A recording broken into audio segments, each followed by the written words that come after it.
짜잔. 자, 이거 이번 시험에 무조건 나올 거죠. 그래서 주양자수 3일 때 저 레디얼 디스트리뷰션 한번 또 복습 겸 한번 그려보고 그거랑 다전자 모델이랑 연결 한번 해볼게요. 수영아 잘 보여요? 그래 수영아 눈 크게 뜨고 그렇지 그렇지. 자 그럼 이제 여기서 R이라고 쓰면 이거 이름 뭐였죠? 레디얼 파트였죠. 근데 여기에다가 뭘 해야 이게 되죠? 여기에다가 뭘 해야 이게 되죠? 제곱. 이거를 제곱한 다음 그 다음 R 제곱을 또 곱해줘야 레디얼 디스트리뷰션 펑션이 되죠. 방금 우진이가 4파이 R 제곱이라고 했는데 그거는 누구의 파동함수? S오비탈의 파동함수에만 4파이 R 제곱이고 일반적으로는 레디얼 파트 제곱에 R 제곱을 곱하는 게 레디얼 디스트리뷰션 펑션 표현이에요. 요거는 only for S오비탈에서만 요거고요.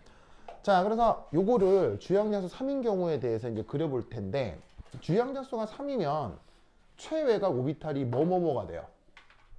주양자수가 3이면 최외곽 오비탈이 뭐뭐뭐가 있어요. 3S가 있고 3P가 있고 3D가 있죠. 그래서 요 3S, 3P, 3D에 대해서 여기에 있는 레디얼 디스트리뷰션 펑션을 그려보겠다 이런 말이죠. 자, 그러면 다 아시다시피 여러분 첫 번째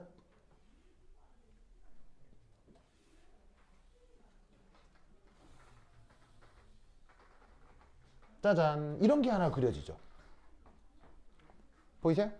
그러면 얘는 요 세 개 중 자 경연 누구임? 네. 이 그림은 요 세 개 중 누구임? 3S. 오 박수! 이건 봤네요. 이건 봤네요. 잘했어요. 자, 얘는 3S에 대한 레디얼 디스트리뷰션 펑션이죠. 이유는? 바로 노드가 지금 몇 개 있어요? 노드가 2개죠? 자, 근데 이 노드는 무슨 노드예요? 요 노드는 레디얼 노드죠? 요 노드는 레디얼 노드죠? 왜 레디얼 노드예요? 네, 지금 이게 무슨 파트니까요? 레디얼 파트니까요. 그래서 레디얼 파트에서 함수값이 0인 위치니까 레디얼 노드죠. 아시겠죠? 앵귤러 노드가 아니에요. 알겠죠? 그래서 흰색으로 그린 게 3S고요. 그 다음에 이제 3P 그려주면 3P는 어떻게 될 것이냐?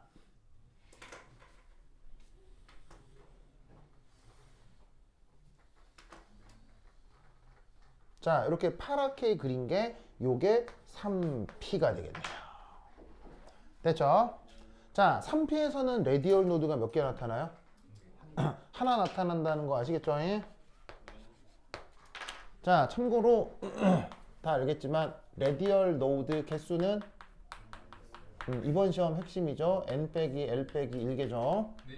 그래서 요거 계산하면 3S는 2개, 3P는 1개가 나올 거예요. 됐죠? 자, 그리고 여기서 마지막 짜자자잔 빨간색으로 그리는 게 바로 3D가 되겠습니다. 자, 3D 같은 경우는 레디얼 노드가 있어요, 없어요? 레디얼 노드가 없죠, 그렇죠? 그래서 여기 원점 제외하고는 함수값 0이 되는 위치가 나타나지 않습니다. 역시나 이걸로 계산하면 레디얼 노드 없다는 걸 알 수 있죠, 그죠? 자, 이때 뭘 한번 생각해 볼 수 있냐면 얘 깜짝아 뭐라고? Y축 R제곱 R제곱이 뭐예요? PR이요? PR? 그러니까는 얘를 다른 표현으로 P로 쓰기도 하죠. 그렇게 적어줘요. 예? 뭐라고? 글로 이렇게 적어줘요. R이 반지름이에요. 예? 스몰한 반지름이 있는 것 같아요. 맞아는 모르겠어요. 모르네요. 일단 저 용기내서 얘기한 거. 이 약간 함수 그런 거요. 진짜 이걸 어떡할 거야. 파동 함수를 두 부분으로 나누죠. R 곱하기 Y. 바로 R 곱하기 Y로 나누잖아요. 네. 이때 얘 이름이 뭐예요? 라디얼 파트. 네 레디얼 파트요. 그 레디얼 파트요. 집어넣을게. 반지름이에요. 거기에 반지름이라기보다는 자, 이 원점에 누가 있어요? 핵이요. 핵 있죠? 요 R은 핵으로부터의 거리를 얘기하는 거예요. 그래서 핵에서 얼만큼 떨어져 있고 그 거리에 전자가 있냐 없냐에 대한 아이디어이기 때문에 거기다가 R제곱을 R이라고 하는 건 여기 있는 핵에서부터 전자까지 거리를 뜻하는 거예요. 그래서 그걸 제곱을 해서 곱하고 라디얼 파트도 제곱한 걸 그걸 뭐라고 불렀었냐면 라디얼 디스트리뷰션 펑션이라고 했잖아요. 기억나죠? 응? 번역은 방사상 분포 함수이고요. 그리고 그 의미는 뭐라고 했었냐면 얘를 그래서 의미를 살려서 수능에서는 뭐라고 부른다고 했어요? 수능에서는 얘를 전자 발견 확률이다. 요 얘기 했었죠? 네. 기억나세요? 그래서 요 아래쪽 면적이 뭐가 된다는 얘기예요? 요 아래쪽 면적이 뭐가 된다는 얘기예요?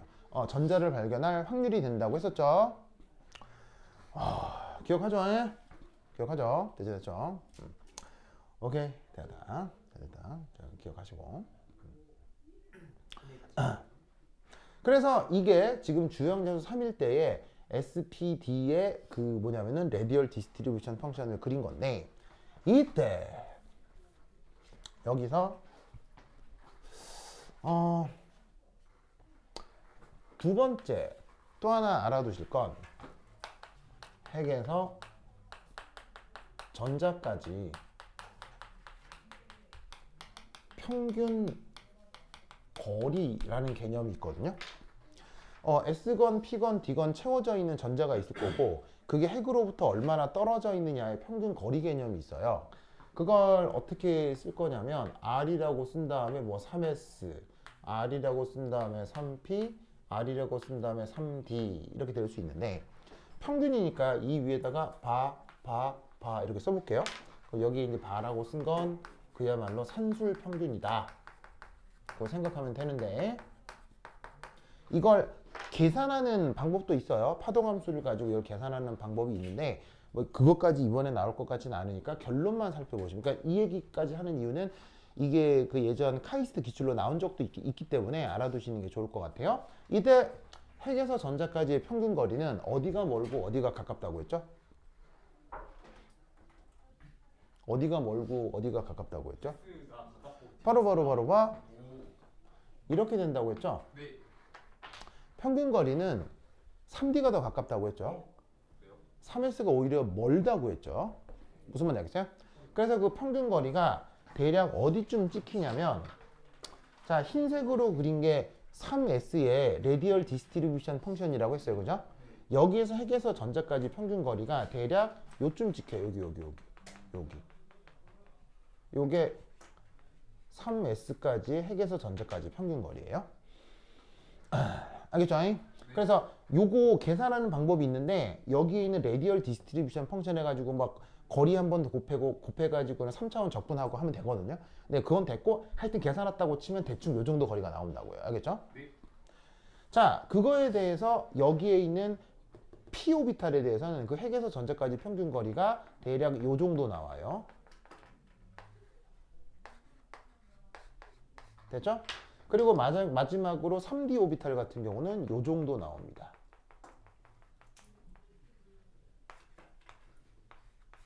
됐죠? 그래서 그림도 어떻게 그렸냐면 평균 거리가 3S가 더 멀고 3D가 더 가깝게 그려놓은 거예요. 그래서 그림이 어떻게 그려진 거냐면 마지막 봉우리가 3S가 뒤쪽이고 3D가 앞쪽이죠. 그림이 이렇게 그려야 된다는 얘기예요. 무슨 말인지 알겠죠? 알겠어요?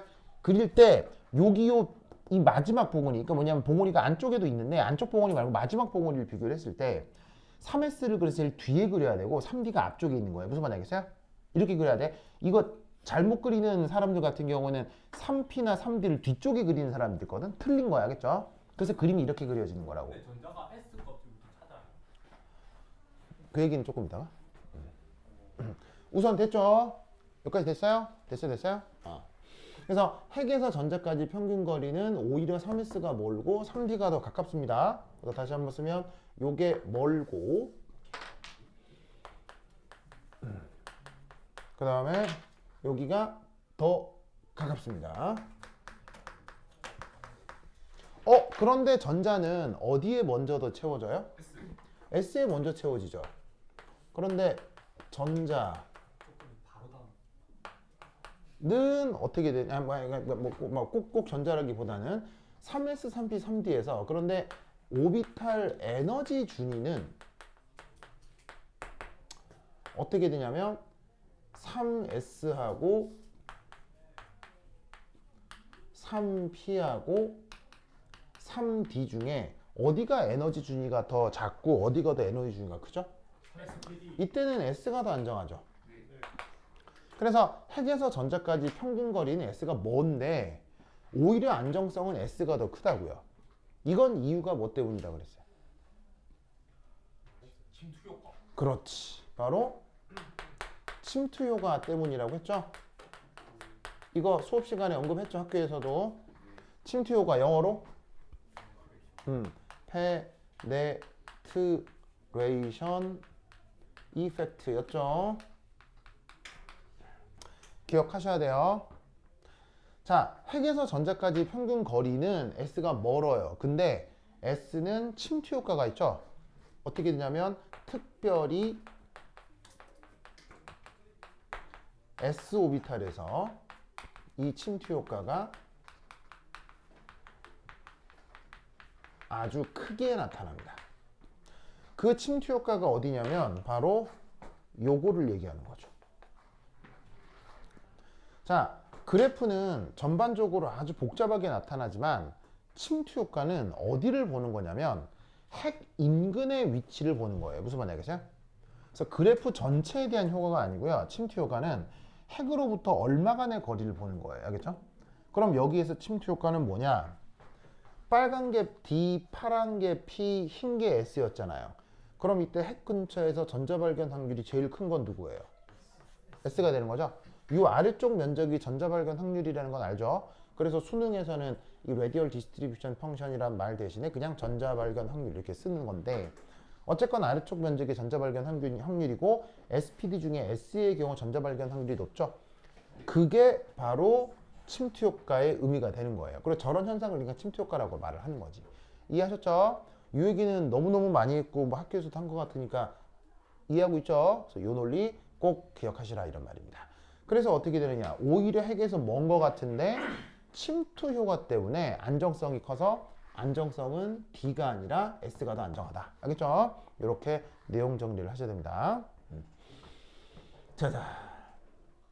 그러면 여기서 두 번째 자, 동일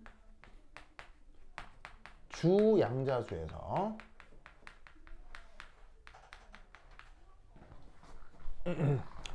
가능한 모든 레디얼 디스트리뷰션 펑션의 함수값을 더해줍니다.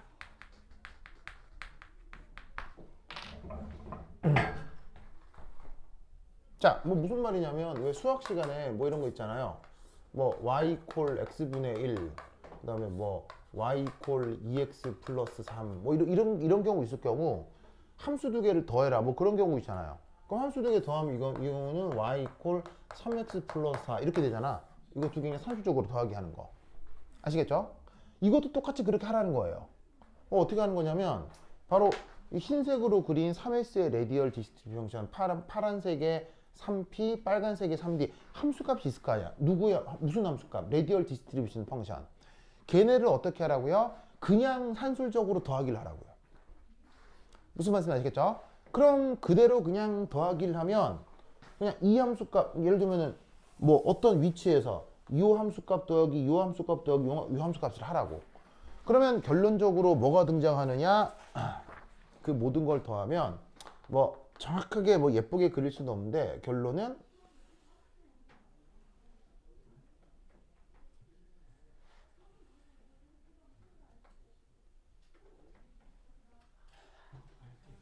아유, 조금 더 높게 그려야 되겠다. 아, 이게 너무 높게 그려졌네. 자, 어떻게 되냐면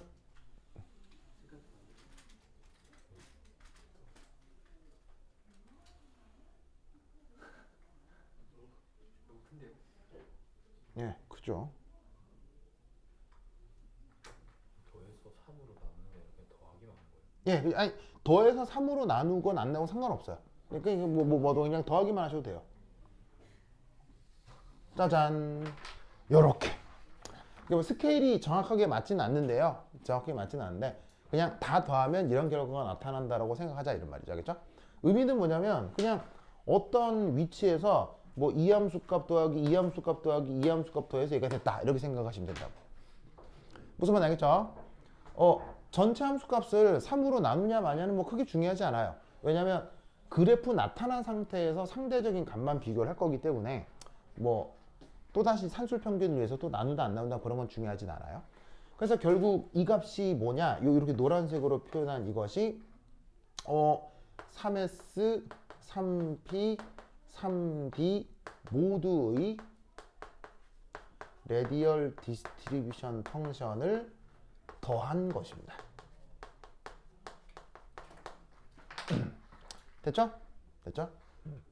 그러면 이때 뭐를 알 수 있냐면 특별히 전자 발견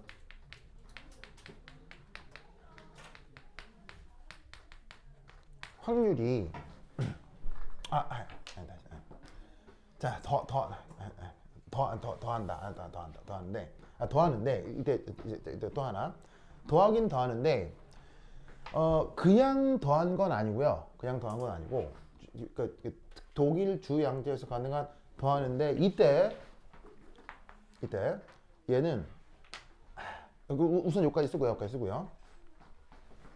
내부 오비탈의 모든 레디얼 디스트리뷰션 펑션 역시 그 합에 참여합니다. 그러면 봅시다. 지금은 주양자수 3만 그린 거잖아요. 그럼 주양자수 3에 오비탈이 있다면 이미 채워진 주양자수 어디도 있겠어요? 1S, 2S, 2P도 다 있을 거 아니에요. 근데 여기다가 3S, 3P, 3D 그린 다음 여기다가 또 1S 그리고 2S 그리고 2P 그리면 정신 하나도 없을 거 아니야. 그래서 그거는 내가 생략을 한 거고 주양자수 3일 때만 그려놓은 상태에서 여기 노란색으로 그린 것은 3S, 3P, 3D 외에 2S, 2P 그리고 1S 아시겠죠? 이 모든 것의 레디얼 디스트리뷰션 펑션을 다 그린 걸 의미하는 거예요. 무슨 말인지 알겠죠? 알겠죠? 그러니까 얘 말고 요 전에 1S에 대한 레디얼 디스트리뷰션 그 다음에 2S에 대한 레디얼 디스트리뷰션 펑션도 있을 텐데 그거마저도 다 계산 더한 결과가 요게 된다 이런 얘기죠. 무슨 뜻인지 아시겠죠? 그래서 지금은 요거는 이것만 그린 건데 요거 외에 이것도 있고 있을 거 아니야. 그걸 다 놓고 싹 다 더한 거야. 알겠죠? 그러면 그 결과가 요 노란색 그래프가 된다 이런 얘기지. 동일 주양자수가 아니에요? 그러면 이제 그러면 동일 주 양자수에서 가능한 더한데 또 동일 뭐라고 해야 될까? 모든이라고 합시다. 모든 양자수에서 가능한 레디얼 디스트리뷰션 평수한 함수값을 모두 더한다. 이게 더 낫겠네요. 그러면 이때 어떤 일이 벌어지냐면 이 특별히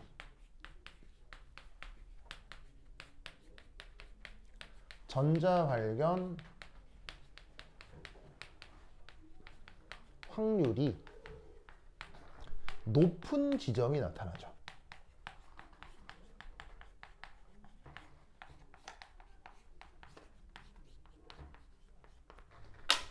어디를 얘기하는 거겠어요?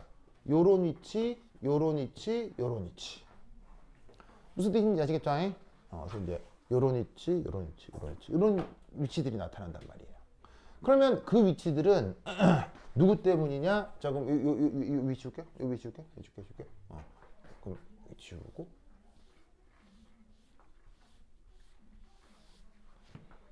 자, 그래서 이제 이 나타난다의 이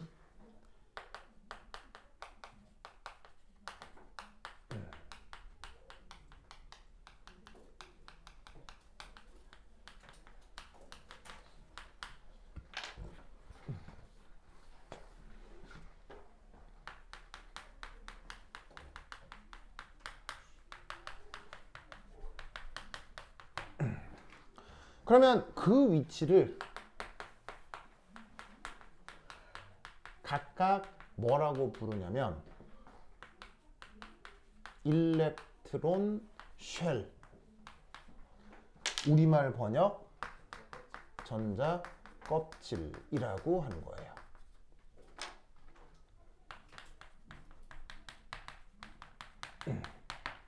그래서 어떻게 되냐면 이 핵에 가까운 순서대로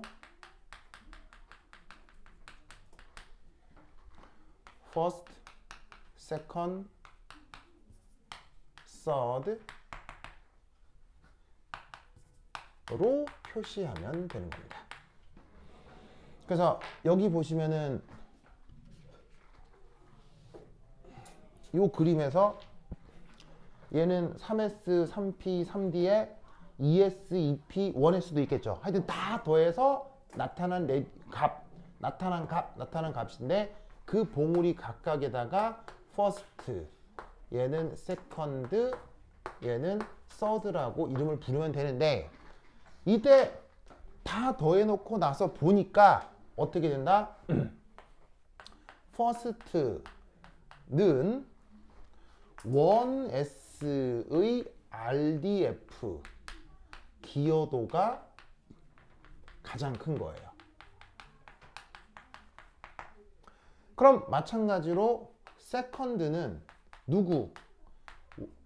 ES, EP 무슨 말인지 알겠어요? ES, EP의 레디얼 디스트리뷰션 펑션 기여도가 가장 큰 거예요. 그러면 더 안 해봐도 되겠죠? 뭐 서드는 3S, 3P, 3D, 네 번째는 4S, 4P, 4D, 4F까지 무슨 말인지 알겠어요? 그런 식으로 첫 번째 껍질, 두 번째 껍질이 각각 관여되어 있는 주 양자수의 오비탈의 레디얼 디스트리뷰션 펑션에 의한 영향을 가장 크게 받더라는 거죠. 무슨 말인지 알겠죠? 그래서 이때 여기에 있는 first, second, third가 주 양자수 1, 2, 3에 해당하는 전자 껍질이다라고 말을 만들어 붙이면 된다는 얘기예요. 무슨 뜻인지 아시겠죠? 이게 화학에서 사용하는 다전자 원자 모델의 그 뭐냐면은 그 일렉트론 쉘 컨셉이 된다 이런 말이에요. 알겠죠? 이 아이디어를 기억하시기 바랍니다. 이 그림이 줌달책에도 나오고 줌달책 연습 문제로 나오니까 이 내용 꼭 기억하세요. 저번 시간 말미에 슬쩍 언급했는데 그거 윤석열 때문에 내가 자세히 좀 후딱 넘어간 것 같아가지고 추가적으로 좀 자세히 얘기를 했어요. 알겠죠? 이 내용도 꼭꼭 기억해 두시기 바랍니다. 오케이, 대하다. 자, 쓰세요. 자, 빨리 쓰세요. 자, 그 다음. 1가일 때도 이거 했어요? 그럼 여기까지. 아니요, 그거는 여기 창원에 내려와서 하게 된 것 같아요. 네. 창원 내려와서 하게 된 것 같아요. 맞은 것 같아요. 근데 어반 속 있잖아요. 네, 그렇죠. 저희 13기 말고 다른 속도 하나요? 거기 경남 경남. 가고, 네. 경남과학고 학생들도 많이 있습니다. 근데 꼭 여러분 2학년만 나를 안 좋아하는 것 같아요. 어쨌건 자 썼죠. 예, 1학년 학생들은 뭐 저기 거제도에서 옵니다. 준석이? 준석이. 네, 지우가 수업을 들었었는데 시간표가 바뀌어가지고요. 지우가 안 되는 시간표가 돼버렸어요. 그래가지고. 지우는 안 하는데? 그 권은우도 안 해요. 네, 그거 박준석이라고 하여튼 준석이만 듣습니다. 원래 13기도 많이 없었잖아요. 13기가 옛날에 저기 어반 애들 시골. 예, 어반 있었던 그 친구들 때문에 사실 내가 창원에 있게 된 거죠. 깐도. 예, 그래서 사실 내가 깐도 하긴 하지만 깐도 때문에 내가 창원에 있게 된 거예요. 그냥 다시 그냥 서울로 가야 되겠다 하는데 이제 깐도가 안 된다 그래가지고. 그러니까 자, 여기 준다. 그래서 주영이는 깐도 어떻게 생각해요? 그래요? 알겠습니다. 그럼 깐도랑 사귀는 건 어떻게 생각해요? 그건 안 돼요? 만약에 세상에 남자 다 죽고 깐도 혼자 나왔어요. 그래도 안 돼요? 알겠습니다. 자, 그래요? 자, 지운다. 자, 좋았어. 좋아. 그리고 도윤이가 좀 정신이 없긴 하지만 애가 좀 귀엽잖아요. 좀 애가 큐트하고 러블리한 부분이 있어요. 근데 저 사람이 정신이 없어서 그렇지. 자, 지운다. 자, 그다음 또 이제 이번 중달 문제에서 아주 중요하게 다뤄지는 것, maybe 이거 이번 시험 나올 것 같아요. 자, 필기하세요. 우선 필기만 쭉 하시면 돼요. 포토 일렉트론 스펙트로스코피. 이거 이번 시험에 나옵니다. 이거 이번 시험에 나온다. 포토 일렉트론 스펙트로스코피. 저기 연습 문제 많이 나옵니다. 굉장히 많이 나옵니다. 그렇죠. 좋습니다. 자, 보자.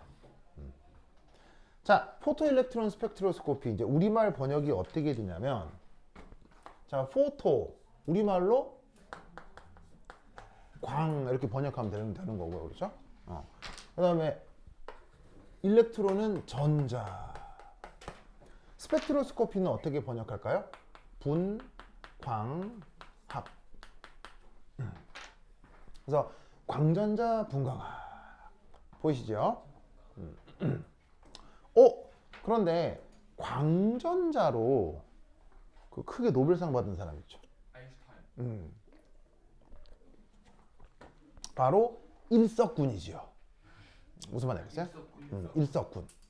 일석군. 그 뭐야? 남자애는 짱이라고 하나? 군이라고 합니다. 쿤. 네. 맞다. 그렇습니다. 쿤. 여자는 짱인가? 근데 네. 그게 예. 남자애한테도 그렇게 부를 수 있기는 한데 그게 약간 조금 원홍이 같은 애들한테는 짱이라고 해요. 그래. 원흥이 좀 또 화낼 수 있어. 그냥 약간 이렇게 귀여운 이미지는 있는 준성짱 이러진 않아요. 해볼까요? 준상짱. 준상이가 지금 좋아했어요. 좋아했어요. 그렇죠. 그러니까 사람은 원래 자기가 가지지 않은 부분에 대한 열망이 있거든요. 그래서 준상 귀엽다고 하니까 뭐 되게 좋아해. 준상 기분 좋죠? 그래. 준상 좋아요. 남자한테는 잘 안 하는 것 같긴 해요. 그러면 그렇군요. 알겠습니다. 준상이 여러분 웃으면 보조기 생기는 거 알아요? 준상이 보조기 있어. 완전 귀여워. 웃는 척하는 거. 이렇게 웃는 척 하는 거라고요? 세상이 진짜로 웃는 거 무서워요. 아니 웃는데 왜 무서워요? 주사위 전에 주고 찢었어요 이렇게. 그 얘기는 들었는데 그게 왜 사람 옷을 찢어요? 그러니까 찢은 건 맞는데. 야, 이렇게 찢은 게 아니라 왜요? 얘가 도망가고 옷을 잡았는데 괜찮아. 그럼 도망가기 두지 옷은 왜 잡아? 아니 도망갈 만하니까 도망갔겠죠. 잡으면 다시 올 줄 알았어. 잡으면 다시 온다고요? 김무서운데요? 그러면 깐도가 지원이 잡으면 다시 와요? 저는 그런 말 한 적 없어요. 그래? 아니 뭐 잡으면 온다며요. 그래? 진짜. 네, 알겠습니다. 네, 하여튼 그렇다. 지원이랑 인사했다며요. 그럼 맨날 하죠. 맨날 하죠. 자, 그래서 이제 요거를 맨 처음 언급한 양반이 누구냐면 바로 그 아인슈타인이죠. 그래서 그 실험을 잠깐 살펴보면 포토 일렉트론 이펙트라고 하는 게 있습니다. 자, 누구에 의한? 아인슈타인.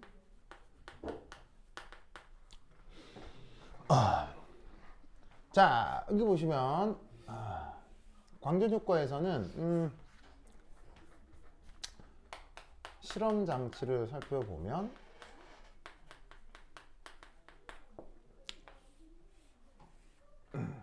여기에 광원. 자, 광원에서 어떤 빛이 줄줄줄줄줄줄 나옵니다. 그래서 나오는 빛에 HNU라고 쓰면 이게 무슨 의미예요? HNU의 뜻이 뭐예요? 바로 광량자 에너지죠. 그 에너지 표현이 HNU가 된다는 거 기억하시고요. 광량자 영어로 포톤. 자, 그게 방출이 될 때 광전효과 실험은 뭘 준비하냐면요. 보통 금속입니다.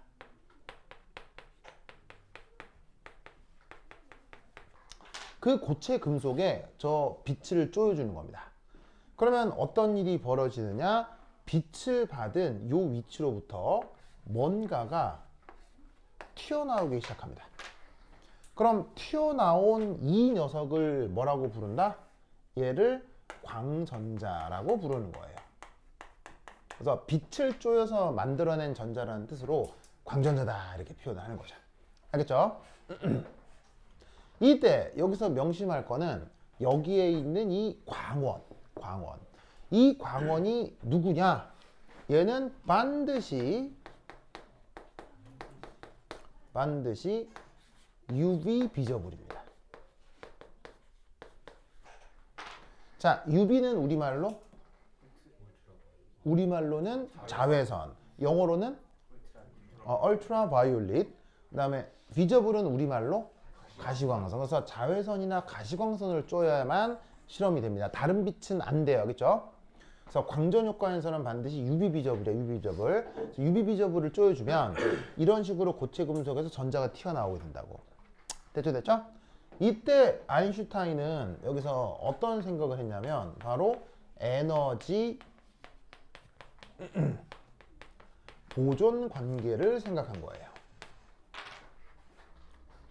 보이시죠? 그러면 그 에너지 보존 관계를 어떻게 생각하면 되느냐? 요렇게 이해하고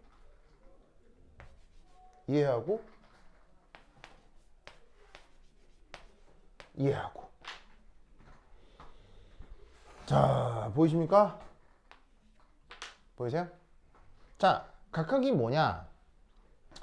우선 마지막에 있는 이 녀석은 광전자, 튀어나온 전자의 무엇일까요? 운동 에너지입니다. 그 다음에 HNU는 방금 여기서 얘기했던 광원에서 쏟아져 나오는 광량자 에너지고요. 그 다음 여기 묘한 표현 하나가 있는데 이걸 아인슈타인은 이상한 표현을 썼어요. 뭐라고? work function 이라고 하는 이름을 썼어요. 우리말 번역은 일함수. 알겠죠? 의미는 뭐냐면 이겁니다. 해당 광전자가 기존 금속 결정에 매여 있는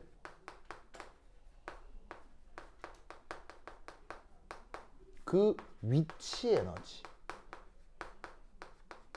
크기, 알겠죠? 그걸 아인슈타인은 워크 펑션이라고 한 겁니다. 왜냐하면 광전자 때문에 전자가 튀어나왔지만 광원 때문에 전자가 튀어나왔지만 광원이 없었다면 이 전자는 고체 금속에 잘 매여 있었을 거 아니에요.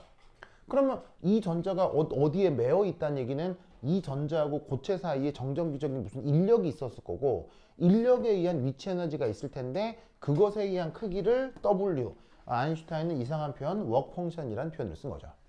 이때 여기서 에너지 보존 관계를 생각한다면 이 세 개 사이에 무슨 관계가 성립을 하겠다요? 바로 짜잔. 대충? 이게 바로 광전 효과에서 나타나는 가장 중요한 어떤 내용인 것입니다. 학교에서 이 광전 효과 얘기는 했어요? 언급은 했어요. 그래서 만약에 시험 문제로 나온다면 요거 시험 나와요. 요 수식을. 알겠어요? 간단한 이 뭐냐면 에너지 보존 관계만 나오니까 실제로 내용을 이해하는 건 어렵지 않을 겁니다. 알겠죠? 참고로 복습 한번 해보면 광량자 에너지 표현 Hν 이 수식은 어떻게 바뀌죠?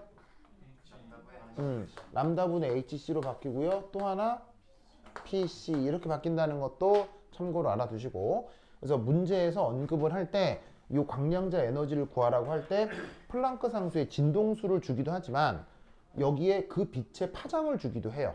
그러면 이제 광속을 이용해서 광량자 에너지를 표시하시면 됩니다. 단위 고려 잘 해야 돼요. 결론적으로 잘 계산을 해서 그러니까 줄 단위가 나오게 계산해야 돼요. 알겠죠? 오케이. 그리고 또 광전 효과에서 중요한 게 사용하는 빛의 파장 영역대가 어디? UV 비저블 영역이라는 것도 꼭 기억하시고요. 알겠죠? 그래서 아인슈타인이 광전 효과라는 것에 대한 연구를 내고 나니까 이제 다른 과학자들이 어떤 생각을 하겠어요? 어떤 생각을 하겠어요? 다른 과학자들이 꼭 얘한테만 쏠까? 어디에 써보자? 어디에 쏴보자? 이 빛을 다 쏴보자. 무슨 말 알겠어요? 즉 금속 고체 결정에 빛을 쏘았더니 광전자가 나오니까 꼭 대상이 이거일 필요가 있냐는 거지. 아무 때나 다 쏴보자. 무슨 말 알겠어요? 그래서 이 UV 비저블을 어디에?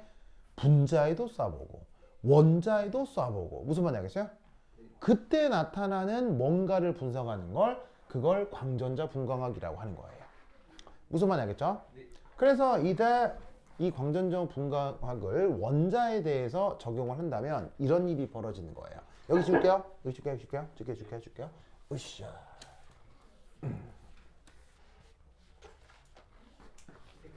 예. 저게 왜 노벨상 받았어요? 무슨 의미가 있는 거죠? 아, 이게 왜 노벨상을 받았냐고요? 구슬치기라서요. 구슬치기라서. 예. 빛의 입자성. 에? 빛의 입자성. 예, 빛의 입자성을 보여주기 때문에. 예, 이게 구슬치기라고. 예? 이게 노벨상까지 받은 이유는 아마 사실 아인슈타인의 업적에 가장 최대 업적은 상대성 이론인데 상대성 이론으로는 상을 못 받았죠. 네. 왜? 너무 어려워가지고 아무도 예, 그때 당시 과학자들이 이해를 못했어요. 그래서 아인슈타인이 했던 것 중에서 다른 사람들이 이해할 만한 것만 상을 준 거예요. 예, 그랬던 거예요. 예? 광원에서 빛을 계속 쏘면 네. 전자가 다 나올 텐데 네. 계속 전자가 나오다 네. 보면 이 함수가 달라진다.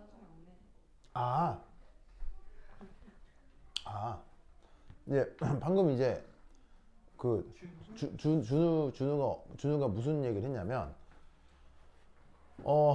체내 수분은 몇 퍼센트 있어요? 70% 70% 정도 있죠? 어떻게 알아냈어요? 다 빼보면 됩니다. 정답. 어떻게 했냐면요. 그 살아있는 사람을 찜통에 넣고 찐 거예요. 살아있는 사람을 건조대에 넣고 건조시킨 거예요. 그런 다음에 전후의 질량을 잰 거거든요. 궁금하니까 그 정도는 해볼 수 있어요. 네, 언제?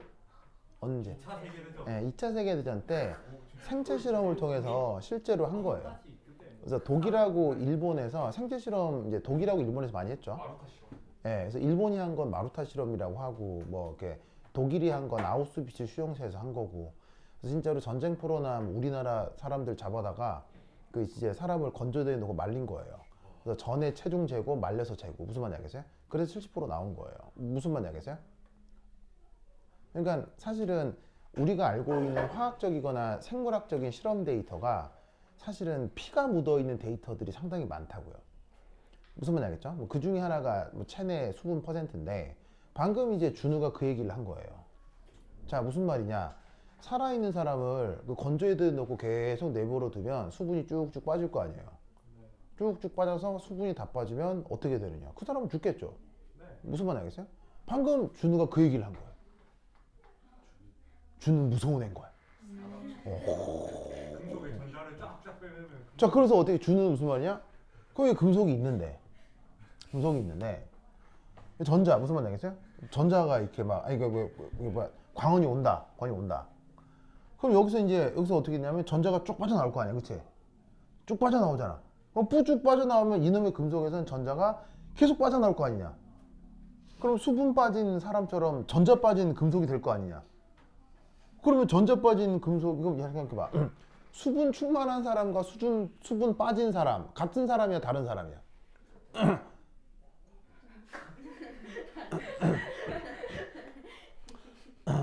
살아있는 투탕카멘하고 미라가 된 투탕카멘이 같다고요? 무슨 말 알겠죠? 그러니까 뭐냐면 살아있는 사람과 수분 쫙 빠진 사람, 이 같은 사람이 아니라고.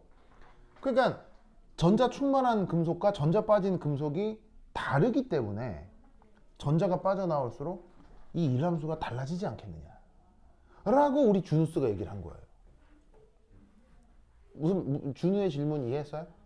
그래서 사실은 충분히 생각해 볼 만한 사실이죠. 그거가 사실이죠. 그래서 전자가 충만할 때의 상태와 전자가 빠져나올 때의 상태 당연히 같지 않습니다. 무슨 말인지 알겠죠? 그런데 말이죠. 이 전자가 빠져나오면 전자가 빠져나오는 걸로 끝날까요? 바로 이 금속에는 전자가 빠져나온 만큼 전자가 다시 계속 보충되는 겁니다. 어딘가에서 전 우주에 존재하는 모든 물질들로부터.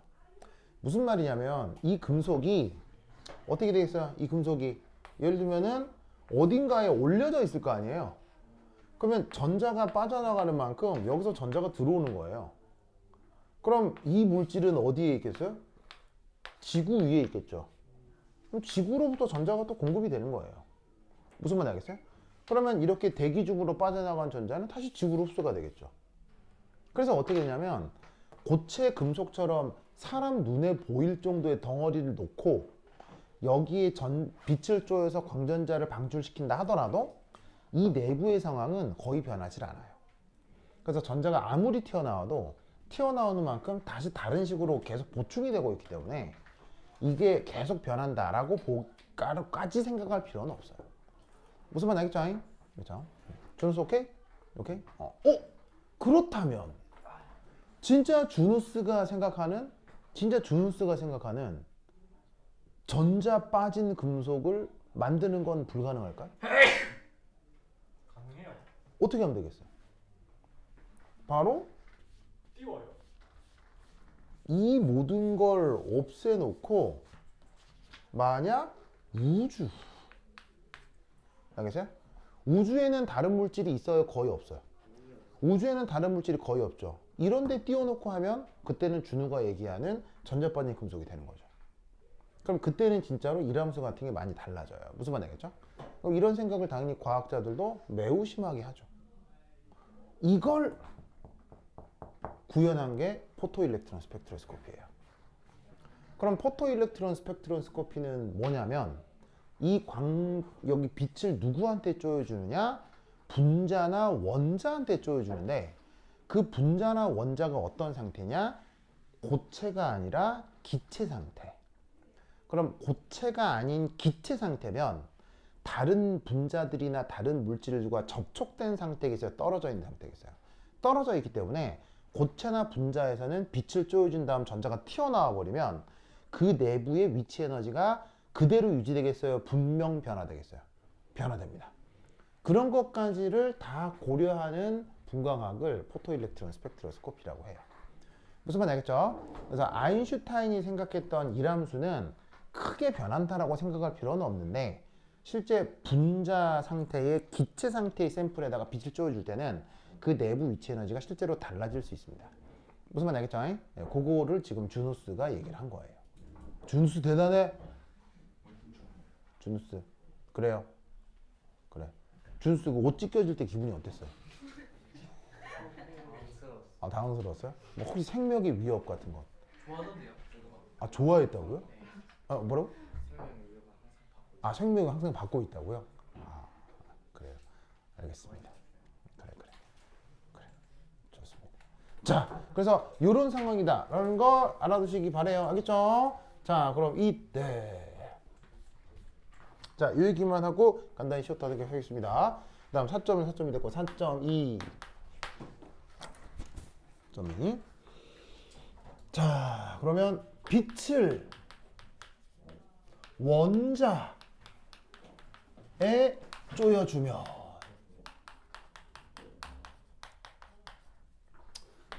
1. 모델링. 자, 그러면 원자의 경우는 원자 핵이 있을 거고요. 그죠? 원자 핵이 있을 거고요. 여기에 짜잔, 요런 것들이 바로 전자 껍질일 거고요. 일렉트론 쉘.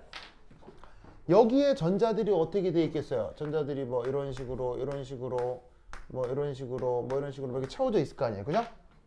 차곡차곡 채워져 있을 거라고. 그럼 이때 여기다가 마찬가지로 광원에서 자, 빛을 쪼여주죠. 맞습니까?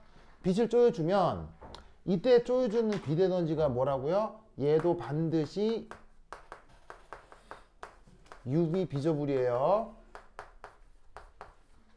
이걸 쪼여줘요. 그럼 여기서 어떻게 되겠냐? 자, 아까 저기 이제 현수가 이게 뭐 얼마나 대단하길래 노벨상이에요 말씀을 드렸잖아요. 자, 그게 뭐냐면 여러분 기본적으로 에너지는 벡터예요, 스칼라예요? 에너지는 벡터예요, 스칼라예요? 스칼라거든요. 그래서 만약에 에너지가 여러 가지가 동시에 작용하면 전체 에너지는 어떻게 계산하면 돼요? 전체 에너지는 그냥 산술적으로 더하면 되는 거거든요.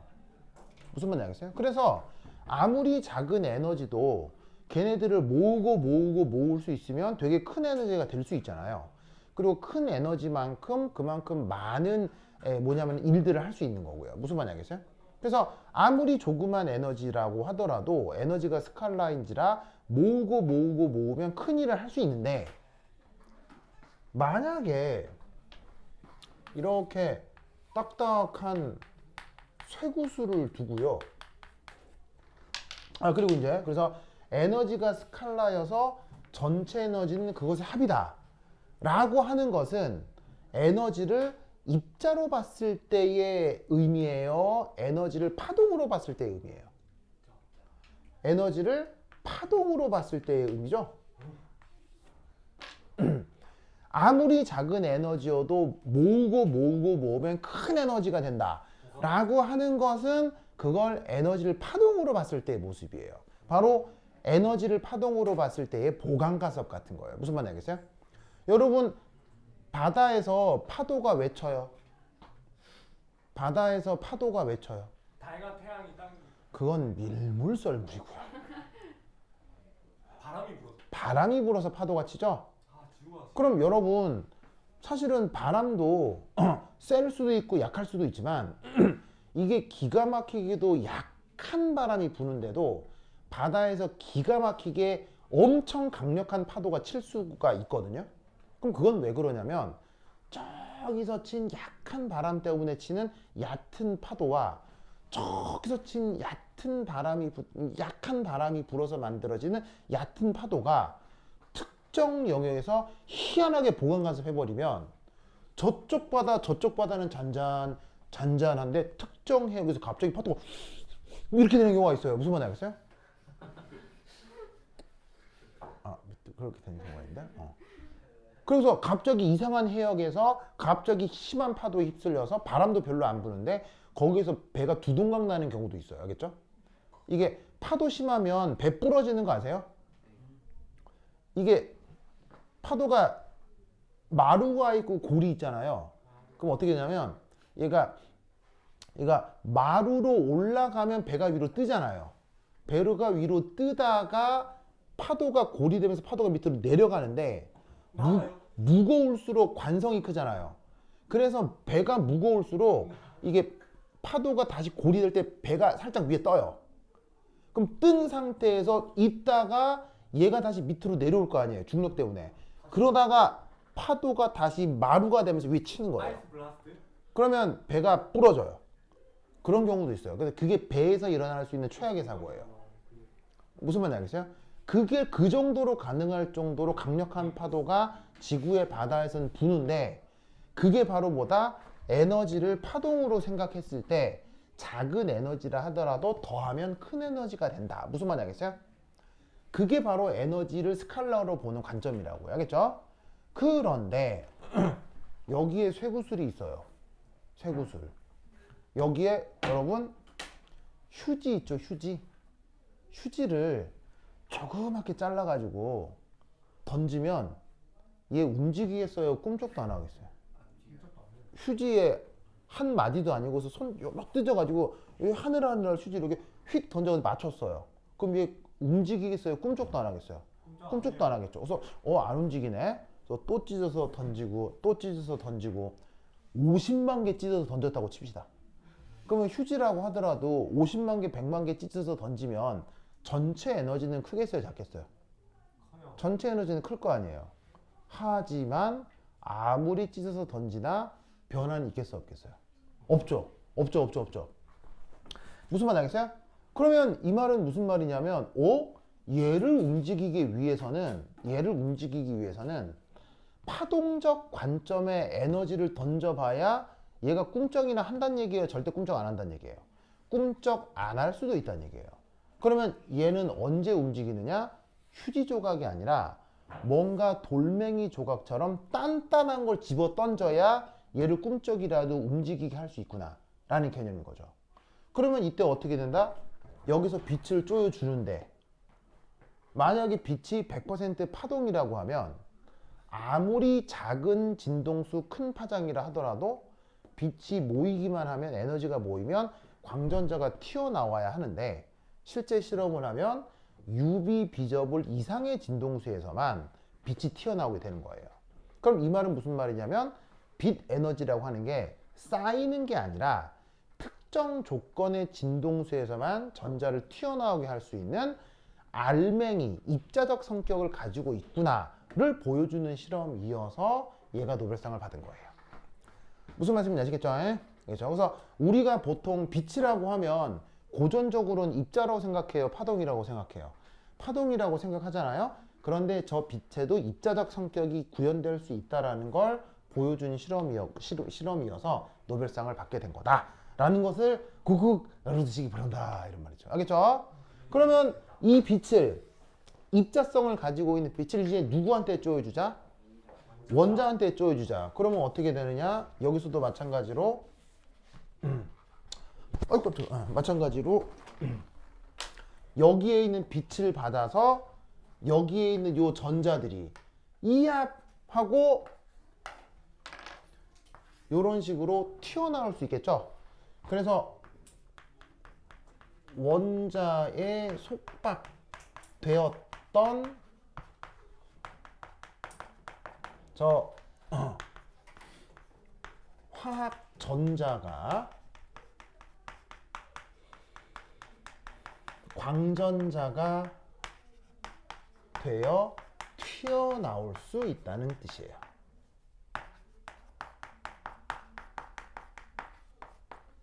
그러면 이때 여기서 나타나는 에너지 보존 관계가 이거하고 굉장히 유사한 패턴으로 나타나는데 바로 어떻게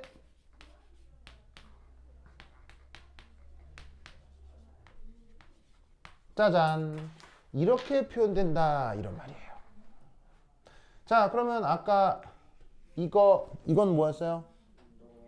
광전자의 운동 에너지였죠.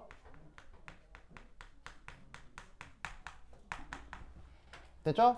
그리고 이때 여기에 있는 HNU는 뭐예요? HNU. 얘는 보시다시피 그 광량자의 에너지였죠? 이 광원에서 온 광량자의 에너지가 HNU인데 그게 튀어나오는 광전자 운동 에너지와 요런 수리적 관계가 성립하는 거예요. 이때 여기에 뭐가 들어가겠어요? 여기에 뭐가 들어간다? 바로 IE가 들어가는 거예요. 우리말 번역? 이온화 에너지요. 무슨 말 알겠죠? 그래서 이 IE가 여기서 이제 바로 뭐다? 해당 광전자의 예전 이온화 에너지가 되는 거예요. 아시겠죠? 그러면 결국 뭘 알 수 있다는 얘기예요. 자, 광량자 에너지는 가변적이겠어? 얘는 고정되겠어요? 얘는 고정돼 있겠죠? 전자총 세팅한 다음에 거기 출력은 딱 정해 놓는 거예요. 무슨 말인지 알겠어요? 충분히 광전자가 만들어질 수 있을 정도의 좀 센 자외선 같은 걸 걸어두는 거죠. 그럼 얘는 보통 고정되겠죠? 그럼 뭘 측정할 수 있다는 얘기예요? 이걸 측정할 수 있다고요. 그럼 요거를 실제 측정하면 거기서 뭘 알 수 있다는 얘기예요? 해당 원자의 해당 전자의 예전 이온화 에너지를 알아낼 수 있다는 얘기예요. 예전이라는 게 무슨 뜻이에요? 붙어 있을 때 이온화 에너지. 무슨 말인지 알겠어요? 떨어지고 나면은 자유전자니까 얘하고 무관해지는 거죠. 광전자는 자유전자니까요. 무슨 말인지 알겠죠? 그래서 그 예전 원자에 붙어 있을 때 이온화 에너지를 알 수 있고, 이런 테크닉을 활용하는 걸 광전자 분광학이라 한다, 이런 말이에요. 알겠죠? 그러면 이때 나타난 실험 결과 있죠. 그럼 그 실험 결과에 대한 분석을 해야 되겠죠? 그게 중달 연수 문제로 아주 많이 나오는데 그게 어떻게 분석되는지 분석! 한 10분 쉬었다 하도록 하겠습니다. 화장실 갔다 오세요. 너무 더운데 문 열면 안 돼. 그러네요. 갑자기 더워졌네요. 약간 쌀쌀해.